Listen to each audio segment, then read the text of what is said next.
Spring, summer, fall, winter, let's learn more about fire safety 365 with John Gignac from the Hawkins Gignac Foundation. Here's some winter fire safety tips on how to keep your home safe.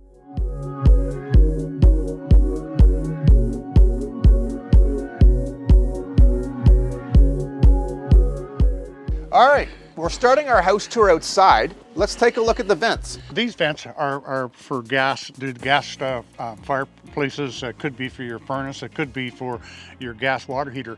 But now it's a direct vent. So we want to make sure that they're always kept clear and that they're checked by a qualified technician every year. When you get your appliances on the inside checked, get these vents checked so that we know that they're clear and not blocked up and pushing gases back into the house. What about these large snowfalls? If we get a lot of snow, snow will back up here and block these, so we got to make sure that you check them even if we're not getting a lot of snow. Check them anyway, just make sure. But that's some good advice. Make sure that the snow doesn't block them. With the dryer vents, you want to make sure they're clear, right? So you're going to get some lint in here, and there's lots of tools you can get now. When you go online or you go to the big box stores, you want to make sure your vents are clear so your appliances are operating efficiently. In the garage here, we have a heater that has been put in to heat this garage, and it's gas fired. So when you get your appliances checked in the house, you should make sure you get this appliance checked as well. Because if the vents are blocked up or it's malfunctioning, it can create carbon monoxide as well as causing a fire. Yeah, and you know what? The garage can be a great place. So, right now we got a nice warm garage, and what you want to do for fire safety is you want to make sure that you never use your barbecue inside, never use space heaters, never use propane tanks, generators. Those are all things that can produce carbon monoxide, so we want to make sure we stay fire safe there as well. Before we go inside, our neighbors to the west in Manitoba have adopted heat alarms in the garages, and it's something we're looking to hopefully get here in Ontario and in Canada coming up. So I don't know if you've seen this or not, John, but it's actually really cool.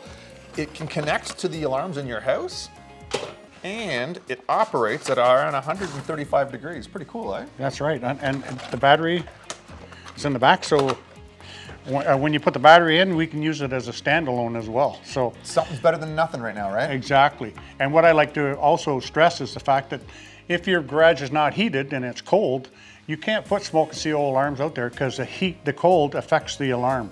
It won't activate properly. So I strongly suggest that you get one of these. All right, so we've done the garage. Now let's go inside. Okay, let's check out the basement. That's a good place to get going. So we're downstairs, we're the furnace and the hot water tank. You got any carbon monoxide safety advice for us, John? Well, the first thing you got to be aware of is the fact that it is vented outside, and if something happens to this power vent, it's going to cause the carbon monoxide to come back inside. So when you're getting your appliance checked on a yearly basis by a qualified technician, it wouldn't hurt to get this checked as well. But you also have to be aware of the fact that these are only good usually for around 10 to 12 years. What's some good advice about taking care of your furnace, John?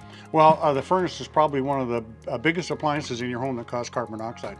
There are several reasons, but the one thing I want to start with is make sure you get this appliance checked by a qualified technician every year. If you're serviced by gas, there could be a gas leak in here. Also, you make sure you change your filters, because if they get dirty, it'll push the harmful gases back into the home. The converters in there have to be checked to make sure that the flame is burning properly. So the only people that can do that and make sure that it's done properly is a qualified technician. With the winter season right now, they're busy, right? These Oh, contractors absolutely. are busy. So you gave me some really good advice before about giving them a call when they're not busy, right? Exactly. I call them in the summertime. Yeah. Okay, so my air conditioning on, but the furnace is not working. Yeah. But he's not busy. He Yeah. comes in, he takes the furnace apart, and he comes back and he gives me a full workup. Once a year from a technician, and change your filters yourself. Make Absolutely. sure that's clean, right? And make sure it doesn't hurt. My wife changes them every 3-4 months. While we're down here in the basement, I see we have a CO alarm fairly close to the furnace.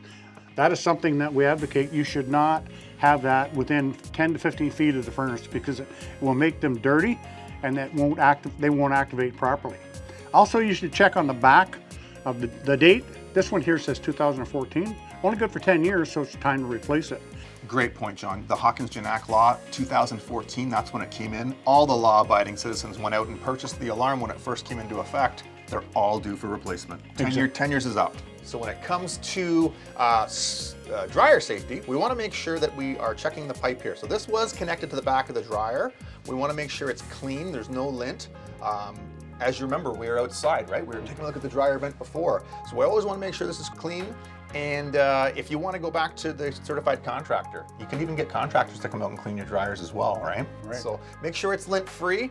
And when it comes to the dryer piping itself, you can get a solid type dryer vent. A little bit different than this flexible piping. The solid type vent will allow lint to pass through without getting caught.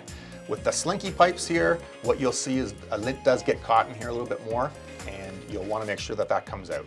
If this is a gas dryer, you got to make sure that it's vented properly. That's got to be hooked up. If that's not hooked up and that's malfunctioning, it's going to put all the carbon monoxide back into the home. So just make sure that it's checked along with your other appliances by that qualified technician.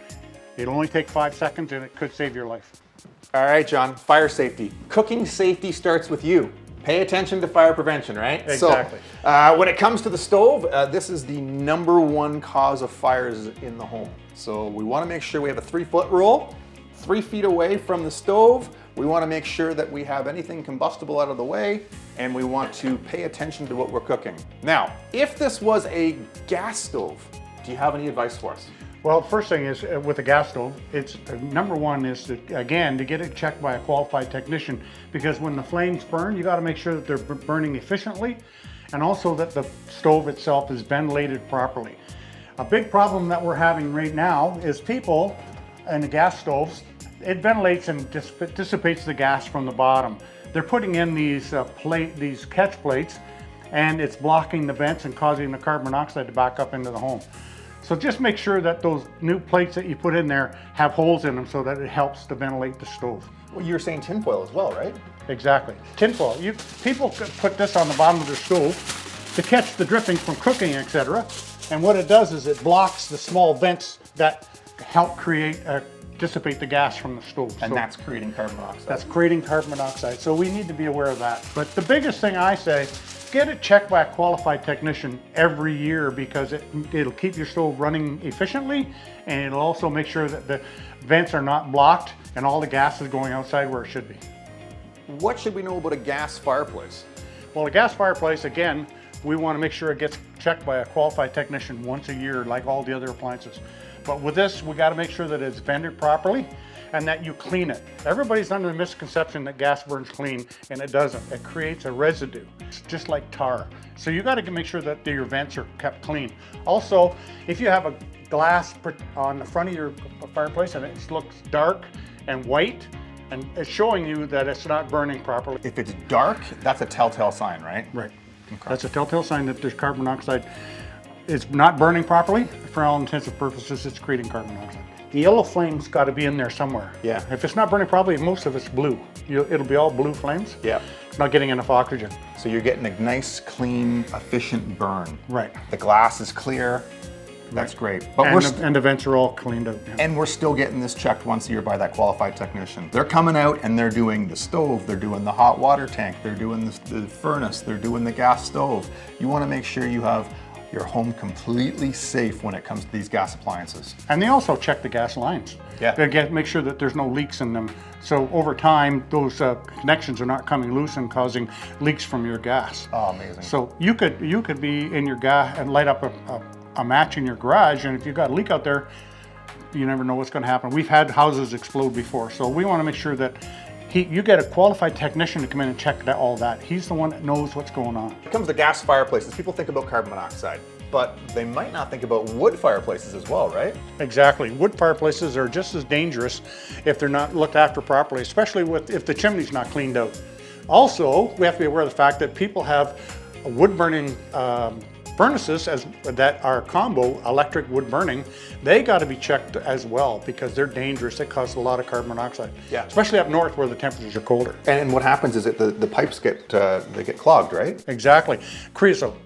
Okay, that's a big killer up north. Used to be years ago. Now people are educated. What they do every year, they get somebody come in with a big brush and they clean out the fireplace. Yeah. And make sure that the airflow is there and that there's nothing on kegging on the side of the chimney to cause a fire. Yeah, it's nice to have that fireplace in the wintertime, but we want to make sure we're operating it safely, whether it's a wood burning fireplace or a gas fireplace. Or a combo furnace. Oh, look at this, the back deck is wide open. That's great. everybody's aware of the fact that the front door and the back door are good for escaping a home in case it catches fire. I love it. I love it. And also remember in the wintertime too, your windows might stick, right? They might get frozen. So if that window is your second means of escape, make sure please that all windows are working in the wintertime. Exactly. And here's the exhaust to the fireplace. Here it's nice and clean and everything, but if it's not clean, get your qualified technician to make sure he checks that as well. And if it was built up with snow, this is one of the exhausts that we're talking about. Make sure you check to make sure that the snow is not blocking it.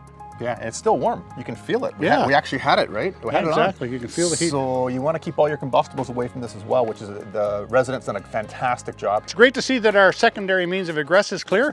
Is there any other tips that you can give us that would aid the fire department in case we ever need them? Become a neighborhood hero. That's what you can do.